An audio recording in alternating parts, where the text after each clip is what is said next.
Hola, buenas tardes a todos. Sean ustedes bienvenidos. Veo entre la asistencia a muchas personas nuevas, pero también muchos viejos y queridos compañeros de la Sociedad Teosófica. Mi nombre es Esteban Langlois, yo soy el presidente de la Sociedad Teosófica en Argentina y les reitero mi cordial bienvenida. En el día de hoy iniciamos un ciclo que se va a prolongar hasta fin de año, hasta el mes de noviembre por lo menos, que será difundido siempre a través de medios virtuales, preferentemente Zoom, pero también por Facebook y tal vez algún otro medio en algún momento, que tendrá una frecuencia de 2 veces al mes, a lo largo, como les decía, de todo el año. Empezamos en el mes de abril con 2 charlas, que la primera tiene lugar hoy, como es evidente, y la segunda en 2 semanas. Luego mantendremos un ritmo más o menos así, de semana por medio, aunque no necesariamente todos los meses va a ser semana por medio, y puede ser que en algún momento toquen 2 sábados seguidos, así que hay que estar atentos a la programación, sobre todo aquellos que quieren aprovechar este tipo de actividad.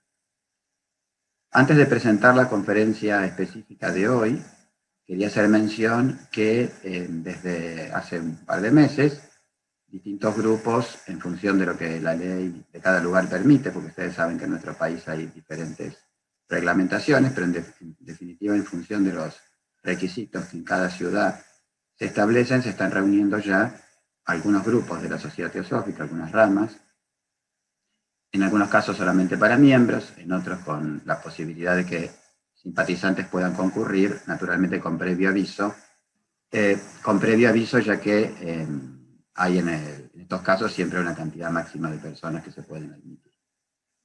En este caso particular, yo estoy hablando desde mi casa, pero en la sede de Buenos Aires, que es de donde nuestro conferencista de hoy va a transmitir su charla, hay un grupito de miembros manteniéndose siempre dentro de los límites que la nueva reglamentación nos impone.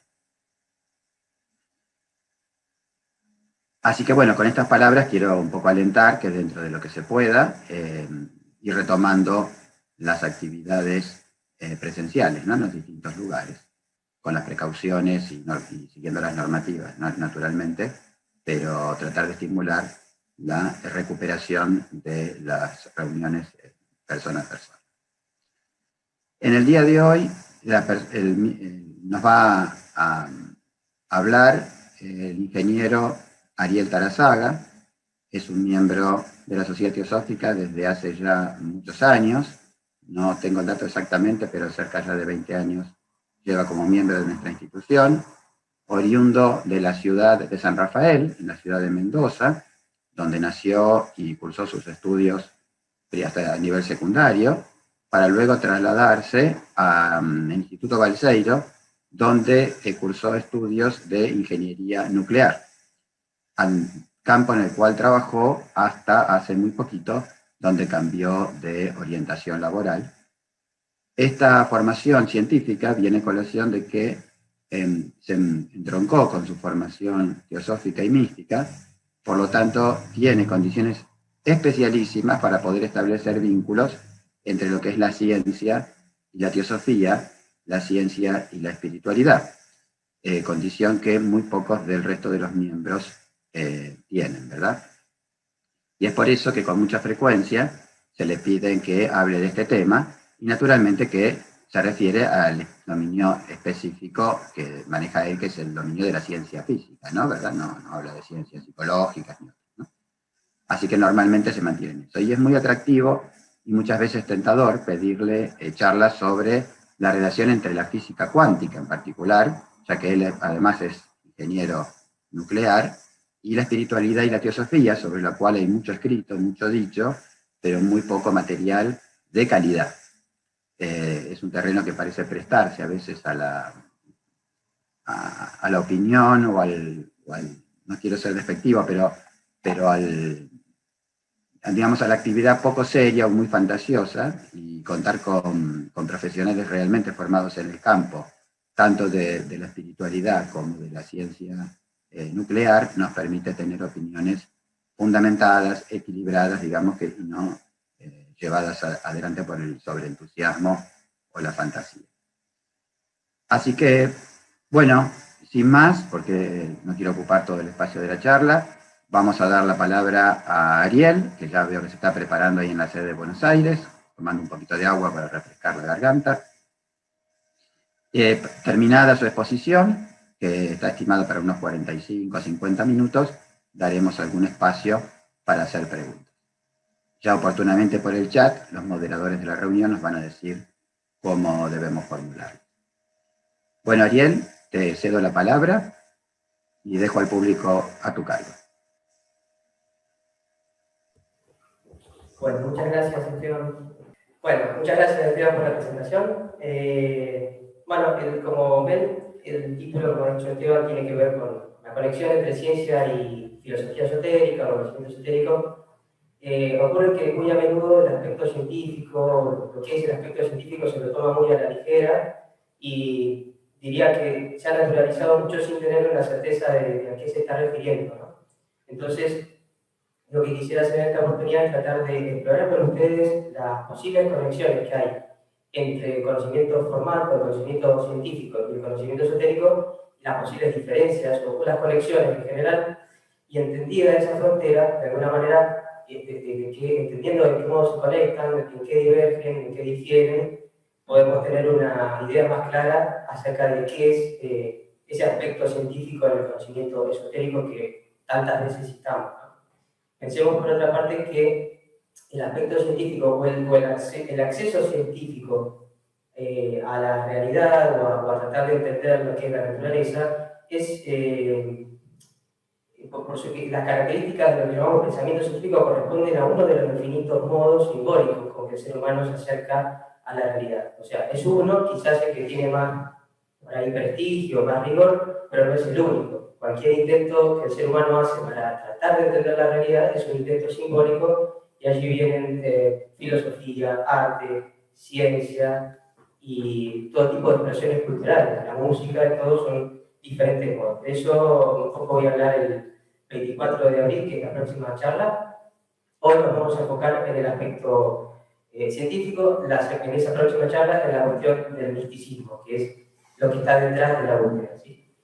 Entonces, para explorar el vínculo entre el conocimiento científico y el conocimiento esotérico, lo primero que tenemos que tratar de hacer es entender qué se está queriendo decir con cada uno de ellos, ¿no? A partir de un punto seguro.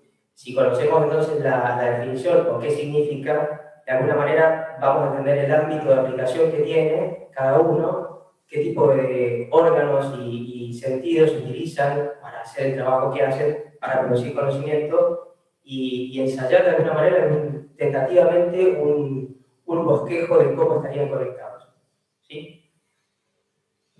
Así que arranco con conocimiento científico. Les voy a leer una definición, la clásica, está en Wikipedia y está bien, así que bien breve, acerca de lo que es el conocimiento científico. Conocimiento científico es el conjunto de hechos verificables y sustentados en evidencias recogidos por las teorías científicas, así como el estudio de la adquisición, elaboración de nuevos conocimientos mediante el método científico. Ahora vamos a hablar del método. Una teoría científica es un conjunto consistente y deductivamente completo de proposiciones científicas que describen hechos relativos al campo de investigación de la teoría. En este sentido, como un conjunto completo, el conocimiento científico sería el contenido proposicional completo de todas las teorías científicas empíricamente adecuadas.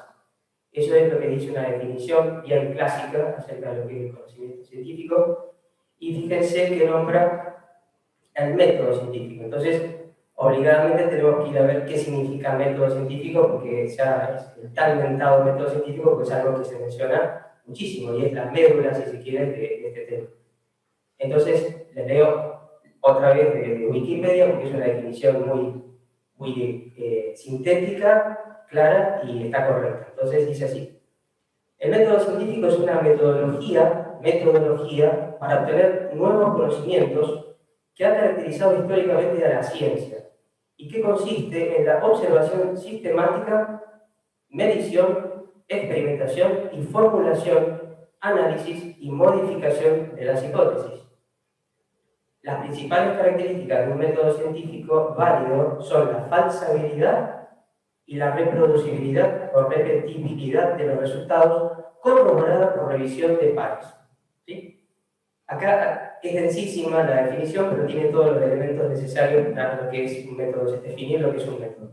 Y fíjense, básicamente tenemos algo en donde se está hablando de que se parte de lo empírico. A partir de lo empírico y del estudio de lo empírico, de los particulares, hacemos una inducción y vamos a lo general y tratamos de generar una regla que después se aplica de manera tentativa, digamos, tentativamente universal. Termina no siéndolo, pero es un poco la fantasía. Se pide que haya reproducibilidad, que haya repetibilidad, ¿no? Todos los experimentos que se hacen para poder producir conocimientos tienen que ser reproducidos por pares de manera independiente, ¿sí? Y además tienen que ser falsables. ¿Qué significa eso? Que si en el transcurso del tiempo la tecnología, por ejemplo, nos permite acceder a una profundidad mayor en los experimentos y de pronto me encuentro con una dimensión más profunda, nueva, y los resultados que obtengo no se encuentran predichos por lo que me decía la teoría reciente anterior, de esa manera refuto las hipótesis previas y lo amplío y reformulo. Las teorías están formuladas en base a esa experiencia empírica, ¿sí? Es fundamental eso.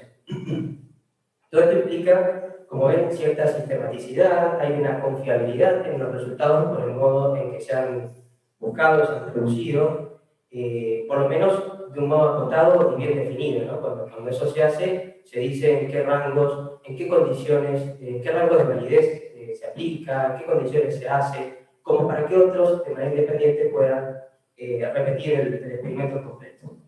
En general, se precisa, como les digo, mucho en las condiciones de trabajo, los rangos en los que los resultados serían medianamente seguros, pero eventualmente, como les digo, ya sea por un salto de inspiración o porque la tecnología lo permitió, se accede a una profundidad mayor que termina dando como resultado una refutación de lo previo o una ampliación o una corrección, y eso es a lo que se refiere lo de la falsabilidad. ¿Sí? Se dan cuenta que no es un planteo rígido, es riguroso, pero no es rígido. Hay que distinguir entre esas dos cosas, porque a veces el rigor de la ciencia o del aspecto científico de los conocimientos se confunde con rigidez, y de hecho hay muchas personas en el ámbito que terminan siendo un poco rígidas. Bueno, no es la idea, por lo menos desde donde está pensada, ¿no?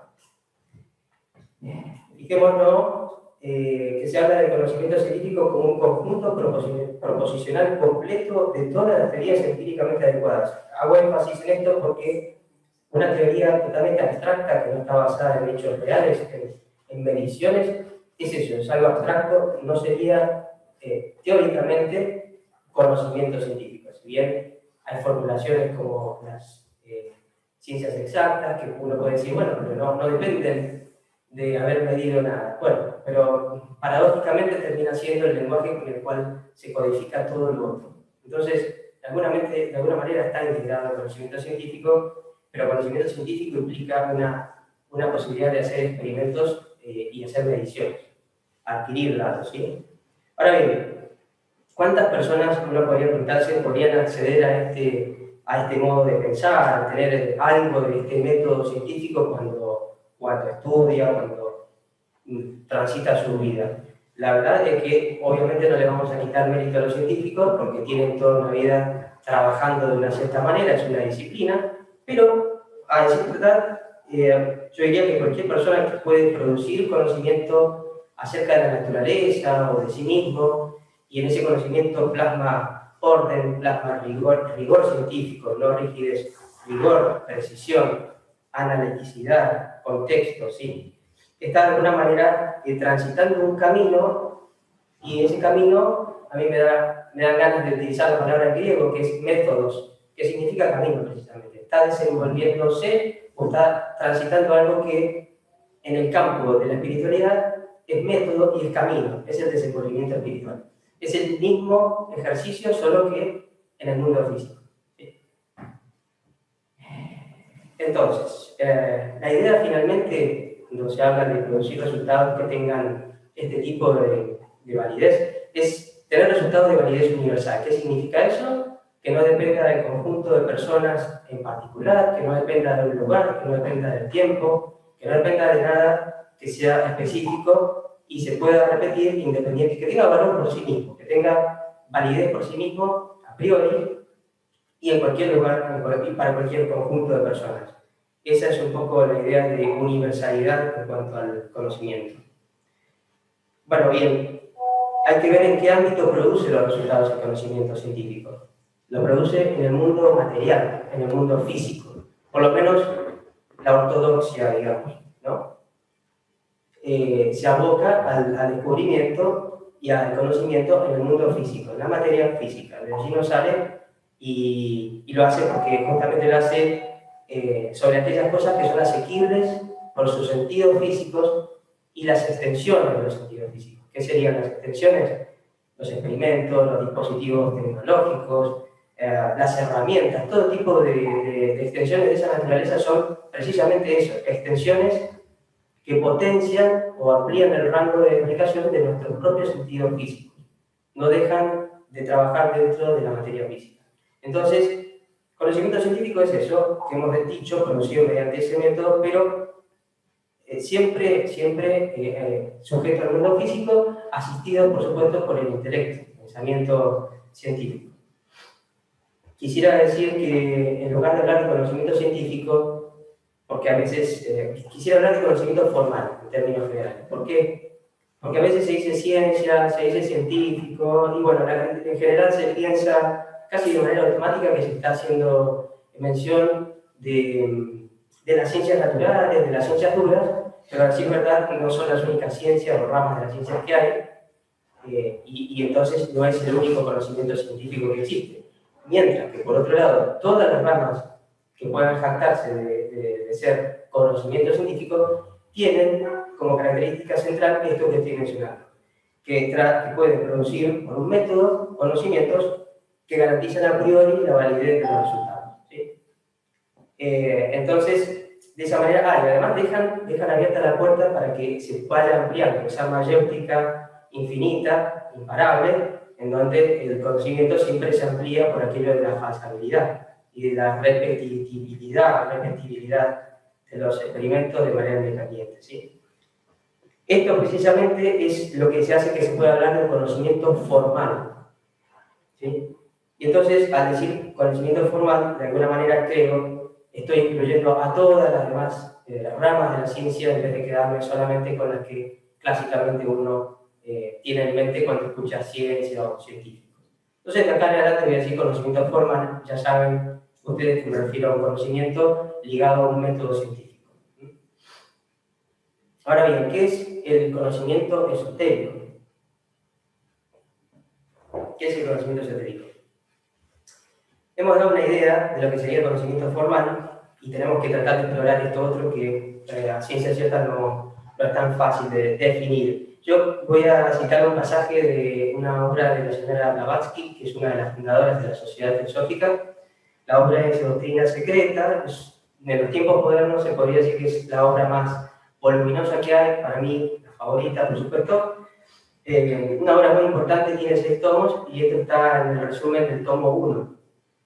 Para mí es el pasaje más importante desde el punto de vista de lo que es el aspecto científico. ¿Sí?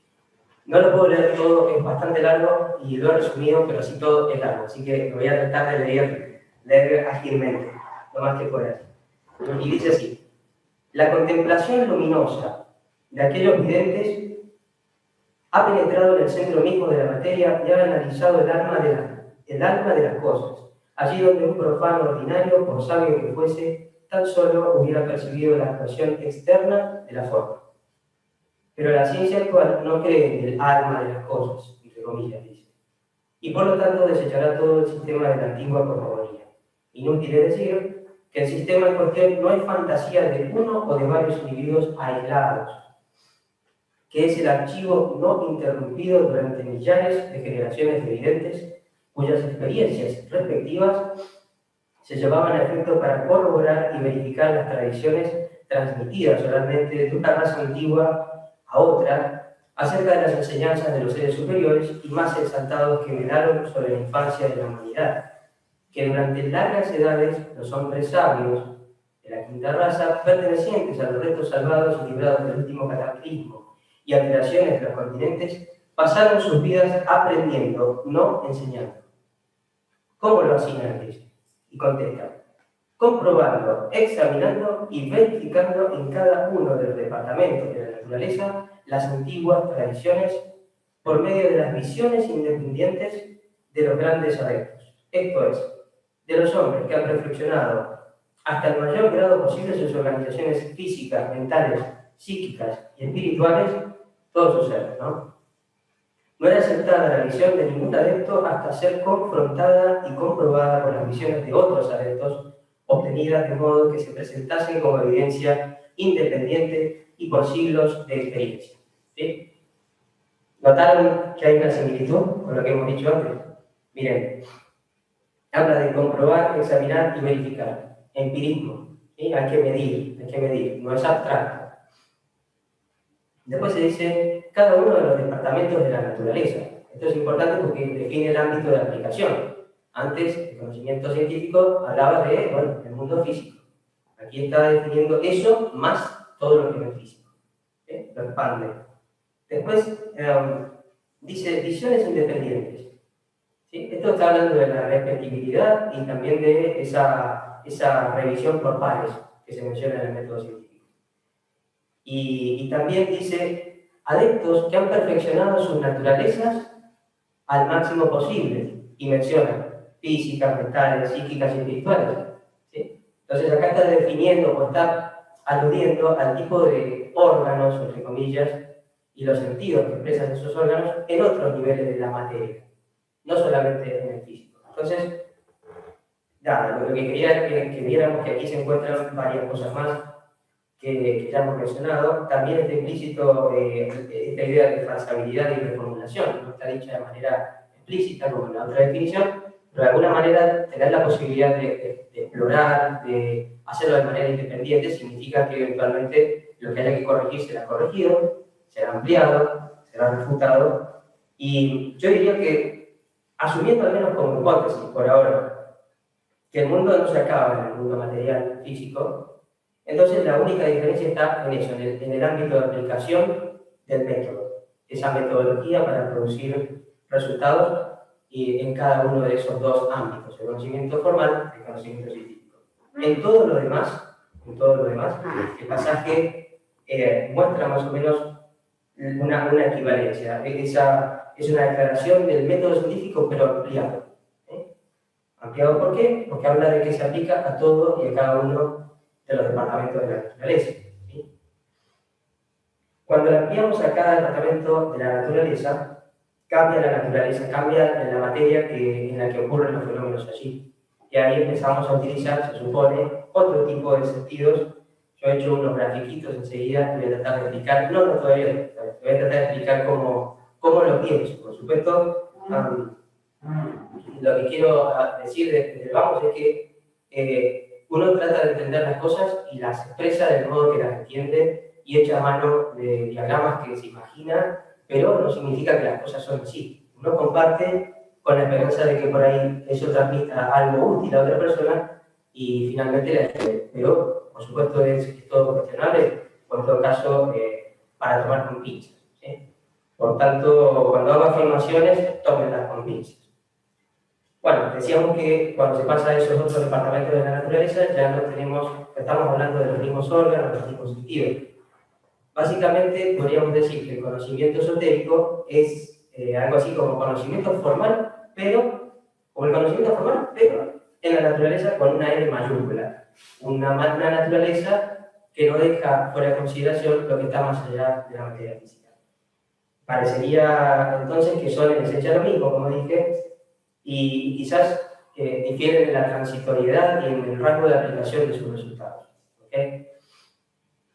Y de esta manera yo tiendo a pensar que el conocimiento formal está incluido en el conocimiento esotérico porque la materia del mundo físico está, presumiblemente, incluida en esa naturaleza a la que me he referido con una N mayúscula, que incluye la naturaleza física, pero la la otra también. Lo que hay más allá también. Uno de los inconvenientes de este conocimiento esotérico es que sus resultados no son directamente objetivables, como sí pasa con el conocimiento formal, ¿no? Requieren que la persona que los estudia, que los presenta, tenga acceso a realidades que están más allá de la física, como hemos dicho, y por lo tanto no puede hacérselo visible a las personas que no tienen acceso a esos niveles de la naturaleza. Por lo tanto, en el mundo físico, y para aquellos que no se den la chance siquiera de admitir que puede haber algo más, el conocimiento esotérico podría ser tranquilamente algo falso. ¿Sí? En ese sentido, tiene esas dificultades. Todo lo que allí se acumula, excepto lo que tiene que ver con el mundo físico, se expresa en una materia muy sutil y se mide mediante otros sentidos. Y por supuesto, quienes lo niegan, que son los llamados materialistas, ¿sí? Están en todo su derecho y pueden ser todo lo riguroso que quieran en el mundo físico. Y bien, yo lo que puedo agregar a eso es que mientras el conocimiento esotérico incluye al formal y no lo rechaza, ni lo refuta, ni lo desdeña, las personas que niegan la posibilidad de eso, por otro lado, nunca han tenido una prueba para poder negar. ¿Sí? Entonces pueden seguir negando, gritando y diciendo que no, pero la verdad es que lo que sea verdad no va a cambiar por esos gritos. ¿Okay? Entonces, en definitiva, estas personas seguirán su camino, ¿no? Es un camino donde la misma persona se está autolimitando en sus posibilidades. No son buenos, no son malos, hay personas materialistas extremadamente idealistas, hay personas materialistas que son muy bondadosas, pero bueno, están confinados al mundo físico. ¿Sí? Ahora bien, eso que leímos recién de la señora Blavatsky, que estamos conversando, pone de manifiesto cuál es el método para obtener conocimiento en el ámbito esotérico. Pero ¿qué incluye? Hace un ratito leímos qué es lo que incluye el conocimiento formal. Contenido proposicional completo de todas las teorías científicas. ¿Qué incluye el conocimiento esotérico? Es bastante difícil decir algo de esto, así que cada uno puede tener una versión distinta. Primero que nada, decirles que el conocimiento esotérico es una de las formas de mencionarlo.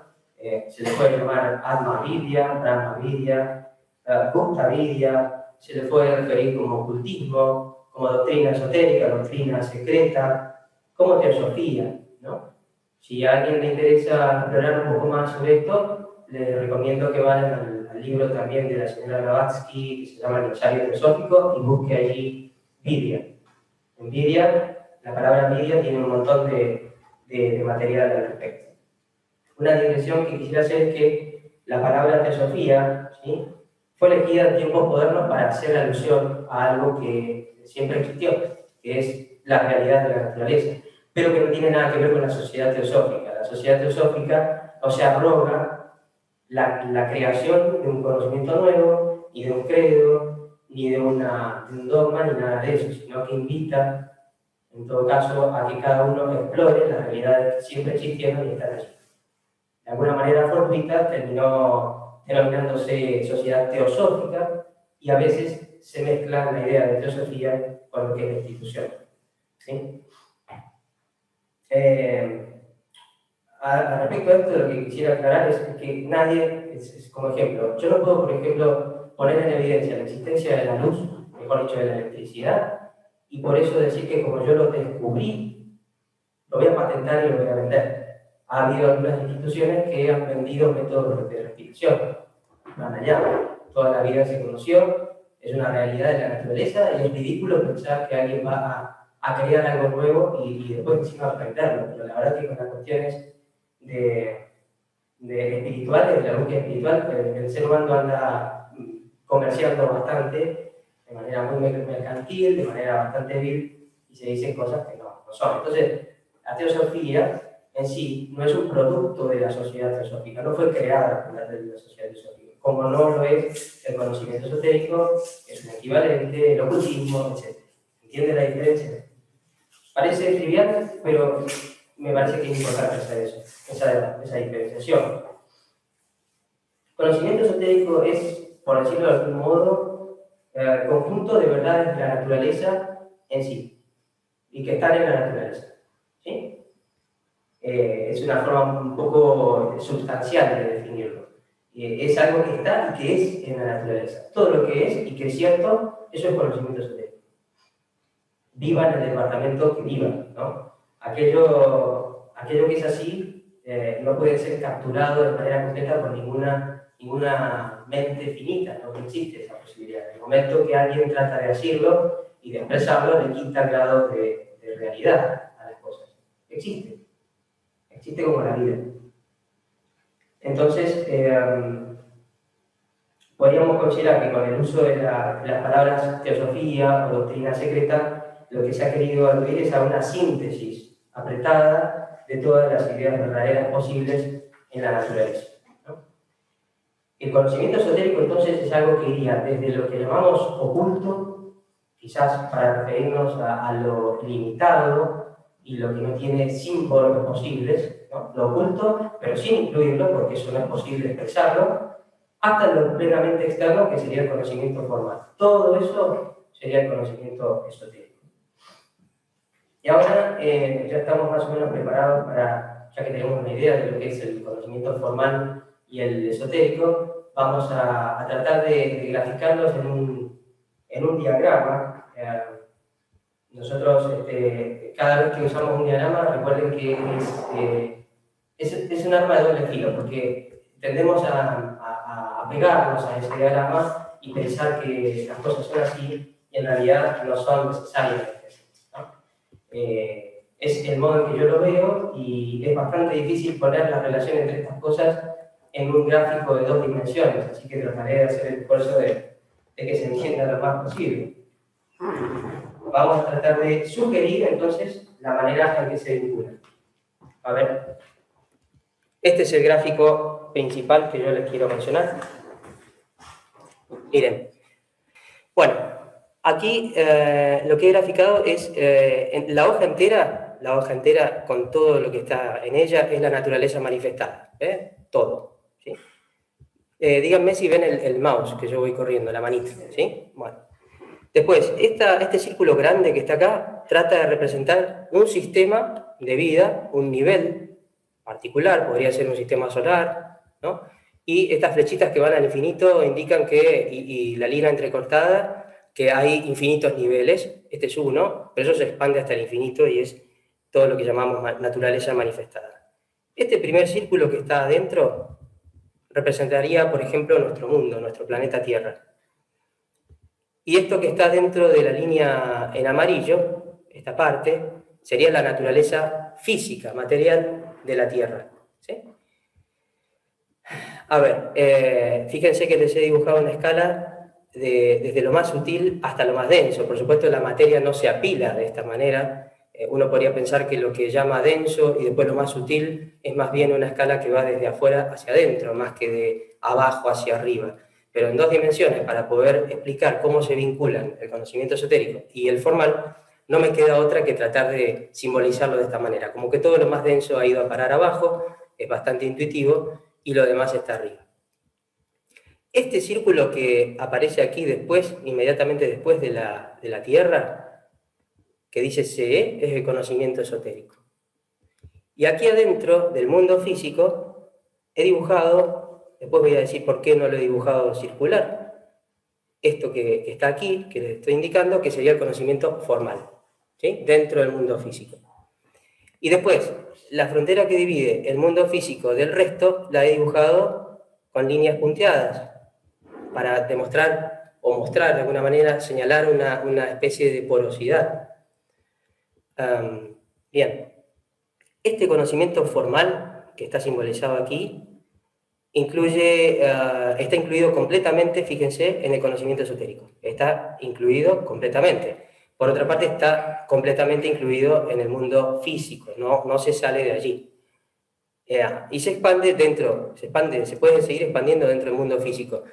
Pensar que el conocimiento formal, del modo en que se mueve, por inducción, barriendo el suelo, como quien dice, siempre confinado por los sentidos físicos y demás, cabe pensar que es difícil que llegue a ocupar todo el espacio que representa la parte física de la Tierra, pero sería ese espacio en el que se expande y está relacionado con nuestra conciencia cerebral, por decirlo de alguna manera. Y el conocimiento esotérico, que es este que está acá afuera, allí arriba les he puesto, que se expande constantemente y que trasciende eventualmente el mundo físico. O sea, podría pensarse que todo conocimiento arrancó de alguna manera como un conocimiento formal dentro del mundo físico y que después eventualmente esto pega un salto, admite o desarrolla capacidades para censar la vida más allá del mundo físico y en vez de ser, como está graficado acá, pasa a ser circular y entiende todo acerca del mundo y más por fuera del mundo, y así se empieza a expandir hasta abarcar otro nivel de sistema y así siguiendo. Y así como el conocimiento formal está más relacionado con nuestra naturaleza cerebral, intelectual, el conocimiento esotérico está más relacionado con una escala que es coincidente con nuestro ser en todas sus dimensiones, porque es la única forma que nosotros podamos ejercer funciones que permiten captar realidades en otros niveles de la vida. Y fíjense que he dejado acá unas flechitas, como que algo entra desde la vida más allá de lo físico al conocimiento formal, pero ese intercambio que se da no es material. Yo, con el método que sigue la ciencia formal, no puedo dividir y dividir tanto como quiera la materia y de pronto encontrarme que pego un salto hacia el otro lado.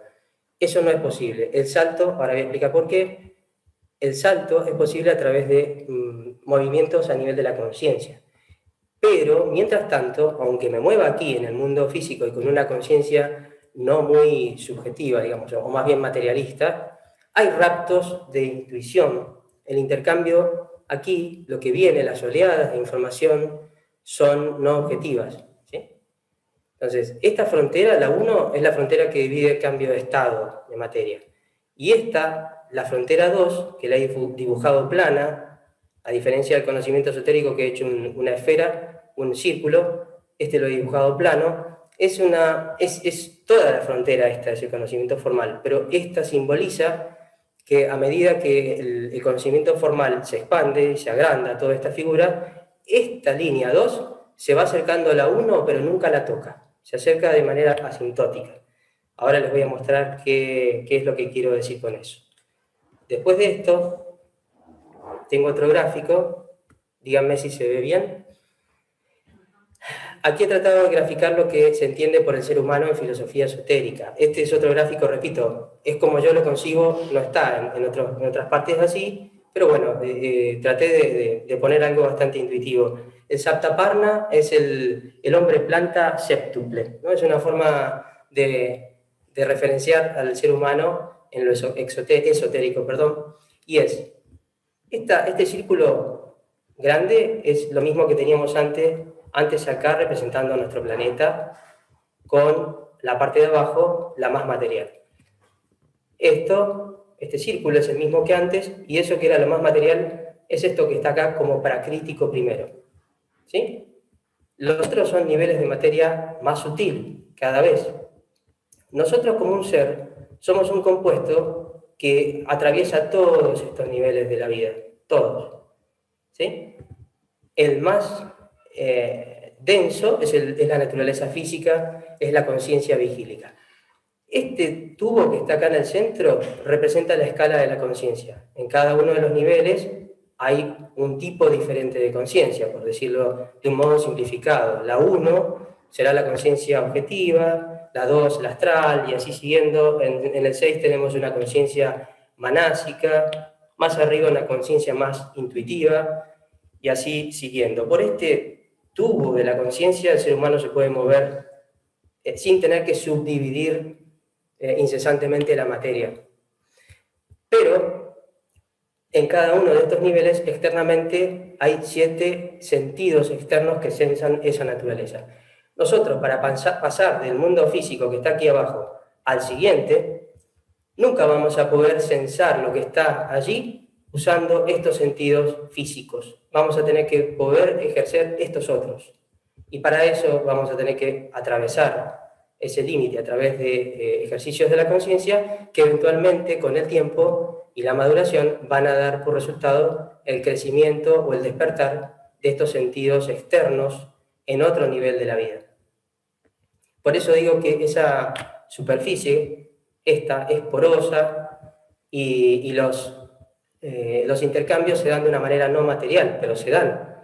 Pero una ampliación, de pronto una expansión del conocimiento formal hacia algo que trascienda el mundo físico y se convierta en algo esotérico, implicaría que las personas que llevan adelante ese conocimiento, adeptos por ejemplo, de pronto empiecen a poder ser capaces de ver lo que está más allá del mundo físico.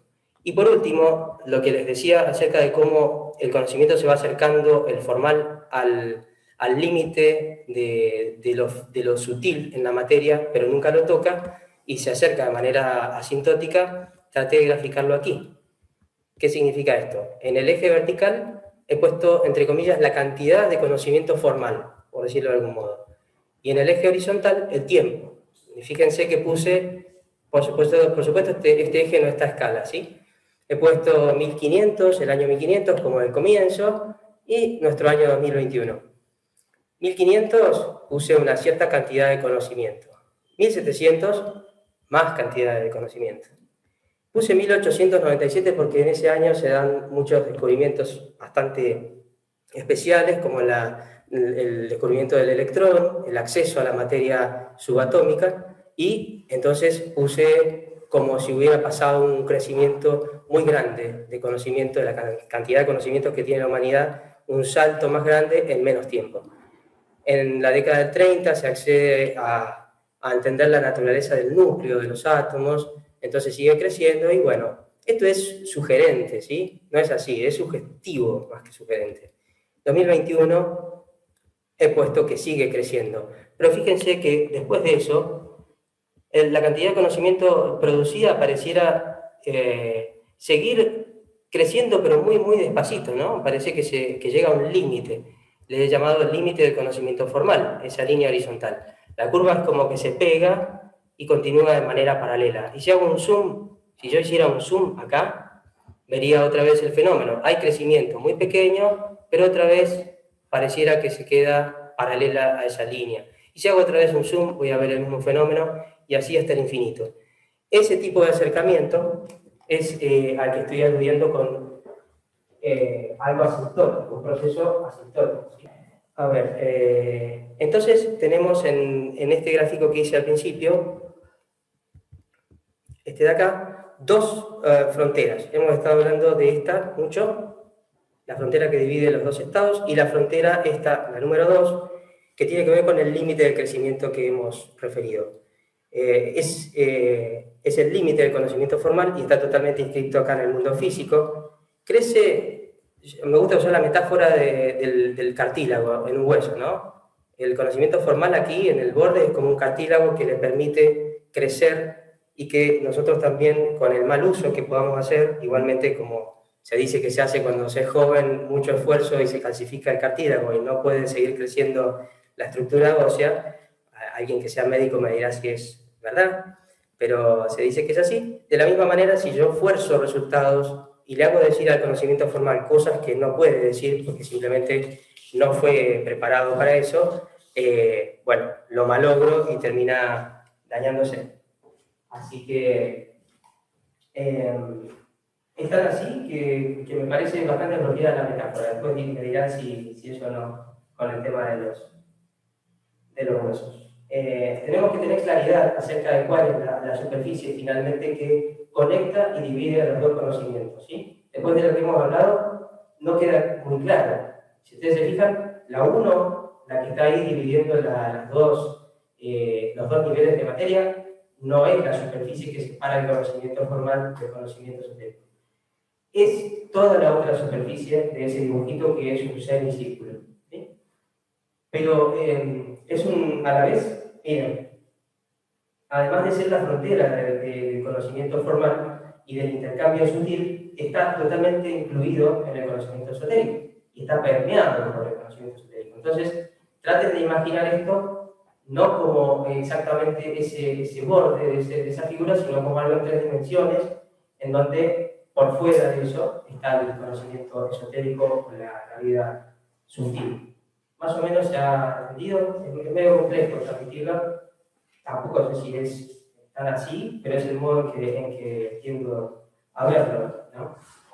El método por excelencia para producir resultados en el mundo formal, en el conocimiento formal, es el de la inducción. Siempre parte de los particulares, como les dije, y produce a través de un análisis una regla que trata de generalizar, de universalizar el sentido de eso. En cambio, en el de conocimiento esotérico, lo que está ocurriendo es que se utiliza una dupla de inducción y deducción. Ya voy a entrar en eso en un ratito. Ahora, este conocimiento formal, como les dije, no puede ser fijo porque la naturaleza, de hecho, es algo cambiante, es algo totalmente transformado, se está transformando permanentemente, está hiperplena de vida, se está moviendo, y ello está representado por aquello de la falsabilidad y la posibilidad de que vaya creciendo. Esos saltos que vimos en esa curva hace un ratito, esos saltos en el conocimiento formal, en la cantidad de conocimiento formal, a veces se dan por accesos intuitivos a lo que está más allá, como les dije, se producen cambios cualitativos o cambios de paradigmas, en general, cambios de paradigmas, dije, pero nosotros en tanto sigamos planteándolo como algo rastrero, algo que se confina a los sentidos físicos, no va a pasar de allí. Fíjense lo que dice la señora HPV, la señora Blavatsky, en otra parte de su obra, que anticipa algo sobre la subdivisión de la materia como algo ad infinitum, un proceso que no termina nunca, como hemos dicho recién. Entonces, allí se daría este fenómeno de un acercamiento asintótico, ¿no? Nunca va a ser posible desde los sentidos físicos acceder del otro lado. Dice así: el átomo es elástico, ergo el átomo es divisible y debe estar compuesto de partículas o de subátomos. Y estos subátomos o no son elásticos, si en tal caso no presentan importancia dinámica alguna, o son elásticos también, en cuyo caso están igualmente sujetos a la divisibilidad, y así al infinito. Pero la divisibilidad infinita de los átomos resuelve a la materia en simples centros de fuerza. Esto es, excluye la posibilidad de concebir a la materia como una sustancia objetiva. O sea, puedo imaginar que eventualmente ese proceso va a terminar, pero si termina, cae en un centro de fuerza, no en algo material. En ese momento mismo, mi sentido físico ya no funciona. ¿Sí? Pero por otra parte, por lo que acaba de decir un poquito antes, para que todo tenga sentido y sea, como dice ella, de importancia dinámica alguna, tiene que poder seguir siendo flexible, y si es flexible es subdividible. Y entonces el proceso es un proceso al infinito, asintótico. ¿Sí? Los experimentos de alguna manera lo han ido demostrando a través del tiempo. Fíjense que primero se habló muchos años atrás de átomos, de partículas subatómicas después vinieron los quarks, los subquarks. Hay indicios también de la insuficiencia del modelo estándar de partículas, se empieza a conjeturar la energía oscura, la materia oscura, se habla de la equivalencia entre energía y materia, se habla entonces de la equivalencia entre energía y un campo, y así siguiendo, por lo menos no hay una muestra de que ese proceso vaya a parar. Ahora sí. Entonces, la diferencia más clara acerca de cómo se produce el conocimiento en cada uno, decía, es que en el conocimiento esotérico el proceso se da por una inducción y una deducción. ¿Cómo podría graficar esto de alguna manera? Por ahí el video, Edu. ¿Cómo podría graficar esto de alguna manera? Por ejemplo, para graficarlo, razono o entiendo, exploro la naturaleza por medio de un razonamiento por correspondencia. Y ese razonamiento por correspondencia es un proceso de inducción. Desde cosas que tengo a la mano, trato de viajar más allá. Trato de inferir algo, no de afirmar algo, sino de inferir algo de lo que está más allá. Ese representa el proceso de inducción. Eventualmente, por ese proceso, se despierta alguna intuición, se toca alguna fibrita interna y a partir de ese momento desciende, hay un proceso de deducción hacia los particulares en donde con ese rapto de inspiración, puedo comprobar o corregir lo que había supuesto desde el principio. Y cierro el circuito. Inducción y bajada por deducción. El método del conocimiento formal es inducción, siempre de los particulares a los generales. Entonces, para ir remarcando algunos temas del aspecto de la relación entre los dos, el punto común, dijimos, es el conocimiento, es el método científico, o digamos, podría ser, y las diferencias entre el conocimiento formal y el esotérico son, por ejemplo, que la naturaleza en la que actúan, donde produce un conocimiento diferente, para el conocimiento esotérico, la vida está adentro, y mientras más se expresa hacia afuera, más vida pierde, por decirlo de alguna manera. Entonces, la plenitud de la vida está en lo subjetivo. Y para el conocimiento formal es al revés. Para el conocimiento formal, la vida se limita al mundo físico y no hay nada más allá. Entonces, lo más vivo es lo externo. Lo que está más vivo es lo externo, lo objetivo. Pero eso no significa que el conocimiento formal sea algo que está muerto. Simplemente es una cuestión de actitud. Yo admito, me permito pensar y sentir algo más allá de lo físico, me cuestione quien me cuestione, y sin embargo soy un fan, de alguna manera, de lo que es el conocimiento formal. Sé que está vivo, sé que está permeado por el conocimiento esotérico, no está como una postra aparte, no está muerto. ¿Sí? En definitiva, esta frontera de cambio de estado que representa el máximo hasta donde se puede llegar a acceder como conocimiento formal es porosa, como mostré, y hay un flujo de vida entre ambos ámbitos, y ese intercambio es sutil, viene en forma de intuiciones, viene en forma de corazonadas. ¿Sí? Bueno, no sé si más o menos queda claro, por eso quise decir que el intercambio era no objetivo, no quise decir siquiera que no es material, dije es no objetivo, para decirlo de un modo más general. Todos esos raptos de intuición entran de manera de intuiciones. Bien, déjenme ordenar mis apuntes. Algunas reflexiones últimas acerca de la relación de los dos. Vemos que esos dos ámbitos no son irreconciliables, finalmente, que ni siquiera son dicotómicos, se podría decir que son complementarios.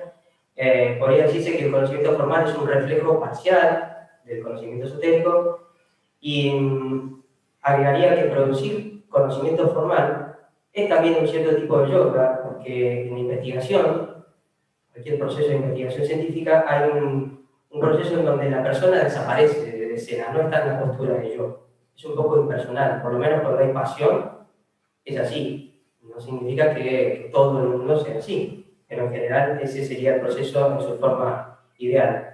Y esto es así para todo tipo de investigación y por tanto vale también para el conocimiento esotérico.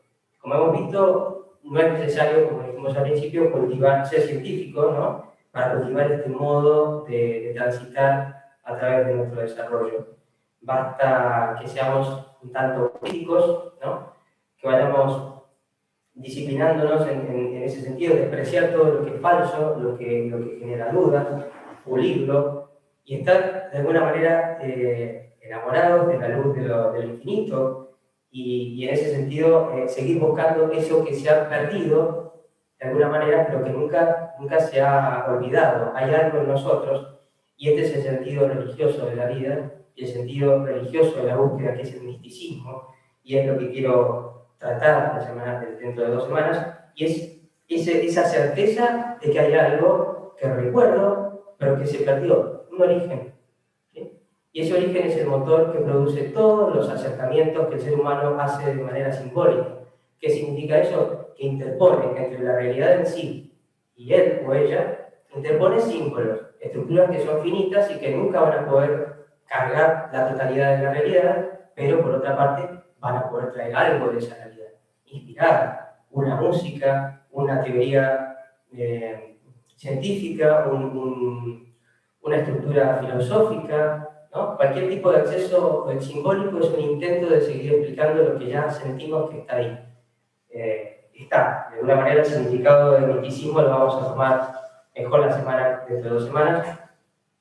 Y si este sentido religioso de la vida no es complementado con el rigor, ¿no? El rigor del aspecto científico de la búsqueda, entonces pierde el rigor, pierde el costado formal, se puede volver irracional, se puede volver fantasioso, se puede volver, digamos, un poco espurio, ¿no? Entonces, el aspecto formal, el aspecto científico bien desarrollado, bien trabajado, ayuda mucho en el desenvolvimiento. El estado crítico de la mente es lo que va preparando, usando otro símil, ¿no?, la tierra para que sea fértil y tenga una cosecha con el conocimiento abundante y sano. Ayuda muchísimo el conocimiento. Y, en mi opinión, por lo menos, la búsqueda espiritual no puede carecer de rigurosidad. Que repito, no me refiero con eso a rigidez, me refiero a rigor. A rigor. Cuando digo rigor, no significa que no me permito cuestionar lo que antes estaba considerando como verdad. Lo vuelvo a cuestionar, lo pongo otra vez a prueba, y cada vez que lo pongo a prueba, lo refuto o no, o lo amplío, lo modifico, pero siempre con un método, siempre con una metodología, siempre con rigor. Eso es todo. Hay algunas prácticas que uno puede seguir, ¿no? Poner todo en juicio, en tela de juicio, por ejemplo, revisar todas las fuentes. Uno siempre puede revisar las fuentes de todo lo que escucha, ve, estudia, puede acercarse más y más a las fuentes originales, puede revisar quién lo escribió, puede contextualizar las cosas. Fíjense lo que está pasando hoy en día, social, a nivel general de la humanidad, con las fake news. Fake news, las noticias falsas son las reinas de la noche en este momento, y la verdad que la mente crítica se ha perdido casi por completo, a nivel masivo, quiero decir. Bueno, eso va totalmente en contra de lo que se necesita para transitar un camino de desarrollo medianamente provechoso, ¿sí? Yo, en primer lugar, diría, no quiero decir que soy un talibán, porque por ahí no es políticamente correcto, no lo sé, pero sí soy un defensor de desterrar la idea de creer. La idea, más bien el verbo creer, es un verbo que a través de los años, milenios y todo, ha hecho muchísimo daño, ¿sí? Porque nosotros no necesitamos creer en algo, nosotros necesitamos no olvidar ese grito lejano que está ahí, insistiendo, y que es el motor que nos impulsa todo el tiempo a seguir buscando. Necesitamos no olvidar, como dije, y seguir la búsqueda hacia adentro. No necesitamos creer. ¿Por qué? Porque ese proceso de que les hablé recién de inducción y deducción se bloquea cuando uno cree, ¿no? La idea de un proceso de inducción y deducción es que algo que viene de afuera o un acceso interno evoca adentro mío, por correspondencia, una idea afín. Al levantarla, al hacerla, al encenderla dentro mío, se hace carne, por decirlo de algún modo, pero con mi propio contenido y dentro mío. ¿Sí? O sea, algo que vino de afuera, o algo que encontré yo por inspiración de lo que estaba viendo hacia afuera, ¿no? Lo que estaba pensando, lo que me transmite una persona con conocimiento, un poema, una canción, un paisaje, ¿no? No necesita ser algo necesariamente una charla o un libro. Todo tipo de información que llega a uno produce una evocación de realidades que ya están adentro de uno, y que el modo correcto de aprovecharlas es despertarlas a la vida y hacerlas parte de nuestro ser. La persona que cree, por fe ciega, la verdad es que se limita en ese proceso y se queda simplemente con la cáscara, lo que viene de afuera, pero dentro de esa persona no despertó nada nuevo.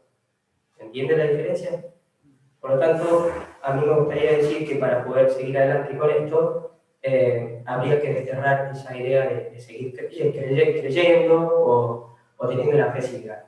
Uno puede tener, no sé cómo llamarlo, hay un término en sánscrito que es shraddha, que es algo así como esperanza, certeza y fe, pero no la fe ciega, es un saber porque siento que hay algo, porque le doy importancia a lo que siento y no solamente a lo que pienso. Tengo una cierta certeza de que hay algo ahí, y eso me conmueve y me impulsa a seguir. Eso es shraddha, ese es el tipo de fe, no la fe ciega de la creencia, es diferente. ¿Sí? Decía, poner todo en tela de juicio, como dicen, nos proponen y nos dicen de todo el tiempo los sabios. El propio Buda dijo alguna vez, sed lámparas de vosotros mismos, ¿no? Piden que desconfiemos de ellos mismos, lo hace la señora Blavatsky en todos sus escritos. ¿Y por qué? Porque de alguna manera sabe que el único modo que hay para desarrollar ese discernimiento, esa capacidad interna, ese viveka, es transitando por el experimento nosotros mismos, con nuestros propios experimentos, con nuestros propios sentidos, es decir, nuestro ser. Ellos mismos han tenido la oportunidad de hacerlo y porque tuvieron la oportunidad llegaron a ser sabios. Y quieren que ejerzamos ese mismo derecho. Por lo tanto, no hay que creer nada, hay que cuestionarlo bien. Tampoco hay que cuestionarlo todo por cuestionarlo, ¿no? Es una cuestión de ir midiendo, ir avanzando en ese proceso y, como ven, no tiene nada que ver con creer. Si no hay ganas de hacer ese proceso tampoco, bueno, a veces es más sana una posición como la del agnóstico, que es una persona que al menos no niega lo que no puede negar porque no tiene una prueba en contra. Simplemente no tiene una prueba en contra. No lo niega, tampoco avanza en la búsqueda, pero es una postura más sana que la de creer o la de no creer también, ¿sí? Esos son dogmas. Son dos extremos que son dogmas. Es un modo también de autolimitarse y bloquearse, quedarse ahí. Yo pienso que debe haber una gimnasia, ¿no?, en este proceso para ir despertando esas realidades que están adentro, como les dije, evocando realidades y despertándolas a la vida. Y ya voy terminando.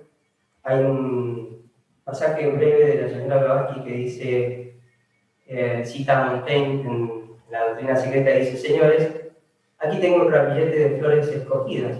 Nada hay en él mío, sino el cordón que las ata. Por supuesto que todo el tiempo hemos estado hablando de la última parte del conocimiento formal. Es posible hacer crecer el conocimiento esotérico también. Nosotros, aunque no seamos adeptos, desde donde estemos, podemos seguir avanzando en eso. Y de hecho, desarrollar o ampliar el conocimiento en lo esotérico, con las pocas herramientas que tengamos a mano, no es otra cosa que transitar un camino de desarrollo espiritual. Son lo mismo. Que crezca el conocimiento esotérico del que soy capaz es lo mismo que transitar un camino de desenvolvimiento espiritual. Es exactamente lo mismo, así que tenemos muchas cosas por hablar, pero por supuesto esto de cómo crecería el conocimiento esotérico para cada uno de nosotros sería todo un tema para desarrollar en otra, sugerir modos para que eso crezca, todo un tema para otra charla, no cabe hacerlo ahora. Y para cerrar, les quiero leer un pasaje muy breve, que creo que tiene prácticamente de todo, del Zohar, que también está citado en este libro, en Doctrina Secreta, y dice así: los relatos de la doctrina son sus vestiduras. El ignorante mira solo el traje, esto es, el relato de la doctrina, y más allá nada ve. El instruido, entre tanto, no ve meramente la vestidura, sino lo que ésta encubre. Yo les agradezco el rato, espero no haberlos aburrido, y bueno, los esperamos el 24 de abril, creo que es el sábado 24 de abril, con otra charla que tiene que ver con el costado científico y el misticismo. ¿Son o no son compatibles? ¿Es posible transitar una búsqueda espiritual con el misticismo de fondo que eso implica y a la vez tener un aspecto científico fuerte o no? Tiene que ver con eso. Así que muchas gracias y hasta pronto.